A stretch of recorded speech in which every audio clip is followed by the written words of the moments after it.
जी अस्सलाम वालेकुम। उम्मीद है आप सब लोग खैरियत से होंगे। अच्छा, आज एक इम्पॉर्टेंट चीज़ मैं डिस्कस करना चाहता हूँ।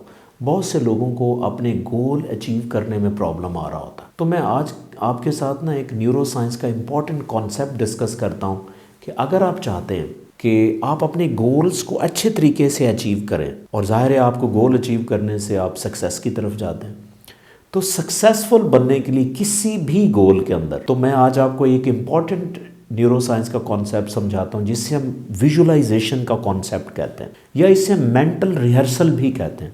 अब इसका कॉन्सेप्ट ये है कि विजुअलाइजेशन का मतलब ये होता है कि जो भी आप काम करना चाह रहे हैं या जो भी आप बनना चाह रहे हैं, अपने आप को जहाँ देखना चाह रहे हैं, उसको आप इमेजिन करें, उसको आप विजुलाइज करें, होता हुआ देखें। और ख़ास मैं आपको बताऊंगा 2 टाइम पॉइंट के ऊपर आप ये इसको इमेजिन करना है। हर टाइम आप इमेजिन ना करें, 2 टाइम आपको पॉइंट बता रहा हूँ।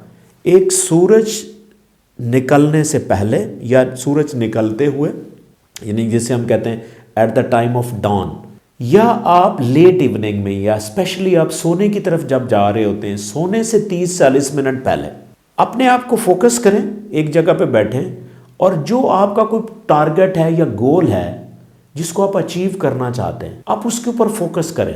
जब आप फोकस करेंगे और उसको होते हुए देखें, इमेजिन करें, तो यहाँ पे मैं आपको एक थ्योरी, आपको एक सिमुलेशन थ्योरी होती है, या इसको हम ना एज इफ प्रिंसिपल भी कहते हैं। इसका मतलब ये होता है कि आपका जो दिमाग है ना, वो फिजिकल एक्टिविटी को भी वैसे लेता है और इमेजिनेशन को भी वैसे लेता है। यानी कि हमारा जो दिमाग है वो इमेजिनेशन को और किसी काम को एग्जैक्ट जब हम कर रहे होते हैं, दोनों में डिफरेंशिएट नहीं कर सकता। इसीलिए मैं आपको वैसे लेमैन लैंग्वेज में समझाता हूँ।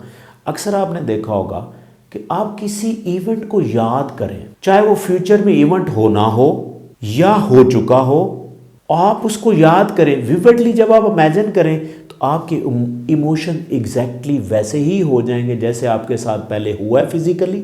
आप सिर्फ इमेजिन करने से भी आपको वही फील होगा। या मैं आपको और सिंपल कर देता हूँ आपकी इजाज़त से। देखें, आप ज़रा सोचें, कभी आपने किसी अपने प्यारे के साथ कहीं अच्छी जगह पे खाना खाया हो। जब आप ऑब्वियसली खाना खा रहे होंगे, आप इंजॉय भी कर रहे होंगे, आपको फूड भी अच्छी लग रही होगी, आपको इन्वायरमेंट भी अच्छा लग रहा होगा। उसी इवेंट को रात को सोने से 30 मिनट पहले आप उसी इवेंट को इमेजिन करें दोबारा से। जब आप इमेजिन करेंगे, मैं आपको गारंटी करता हूँ कि आपको इमेजिनेशन पे ज़्यादा अच्छी फीलिंग आएगी। इसका मतलब ये है कि जब आप कोई चीज़ इमेजिन करते हैं या फिजिकली कोई काम करते हैं, तो उन दोनों को ब्रेन डिस्टिंग्विश नहीं कर सकता। तो इसी प्रिंसिपल की बेस के ऊपर अगर आप एक जो आपने काम करने जाना है उसको आप विजुलाइज करें। जब आप विजुलाइज करते हैं ना, फोकस होकर विजुलाइज करते हैं, तो ब्रेन का एक सिस्टम होता है जिससे हम रेटिकुलर एक्टिवेटिंग सिस्टम कहते हैं, रैस, रेटिकुलर एक्टिवेटिंग सिस्टम। ब्रेन के अंदर एक खास पाथवे होता है न्यूरॉन्स का जो एक्टिव हो जाता है। जब विजुलाइजेशन करेंगे ये ब्रेन पाथवे एक्टिव होगा। जब ये एक्टिव होगा, इसका काम पता क्या होता है? इसका काम, जब ये ब्रेन पाथवे एक्टिव होता है तो ये ब्रेन पाथवे आपको ऑप्शन देता है। अब देखिए, आप किसी प्रॉब्लम में स्टक हैं, आपने गोल की तरफ जाना, आप प्रॉब्लम में स्टक हैं, आप विजुलाइज करें, रात को सोने से पहले कर लें तो बहुत ज़्यादा अच्छा। अदरवाइज आप किसी टाइम भी कर सकते हैं। किसी टाइम करने में थोड़ा बहुत प्रॉब्लम ज़रूर हो सकता है, लेकिन मैं आपको कुछ इंपॉर्टेंट टिप्स बता दें। तो आप माहौल कैसे बनाएं? विजुलाइज करना ना किसी भी टाइम पे, आप ज़ाहिर इमरजेंसी में आप आंखें बंद कर लें किसी भी टाइम। आप एक सुकून वाले एरिया में जाके बैठ जाएं जहाँ पे आपको रिलैक्स, आंखें बंद करें। जब आंखें बंद करेंगे ना, तो आप उस प्रॉब्लम को सोचें जो आपके साथ प्रॉब्लम चल रहा है, जो गोल के अंदर रुकावट बन रही है। बिलीव मी, आपको फौरी एक आइडिया आएगा कि यार इसको ऐसे कर ले। जब आप विजुलाइजेशन करते हैं तो ब्रेन का ये जो पाथ है जिसे हम रेटिकुलर एक्टिवेटिंग सिस्टम कहते हैं, ये एक्टिव होता है। जब ये एक्टिव होता है तो आपको ये आइडियाज़ देना शुरू कर देता है। जब आपके साथ आइडियाज़ आना शुरू हो जाए तो आप उसको आइडियाज़ को इस्तेमाल करें, you can do the best. आप अपने गोल की तरफ बढ़ सकते हैं। तो इसीलिए मैं कहता हूँ कि अगर आप इसको फिर बार बार करें, जब आप बार बार करते हैं तो इस चीज़ की न्यूरोप्लास्टिसिटी भी आपके ब्रेन में डेवलप हो जाती है। तो आप विजुलाइजेशन से फिर आपका ब्रेन और एक्टिवेट होता जाता है। फिर समटाइम एक ऐसा टाइम भी आएगा कि आपको ये विजुलाइज करने की ज़रूरत ही नहीं होगी।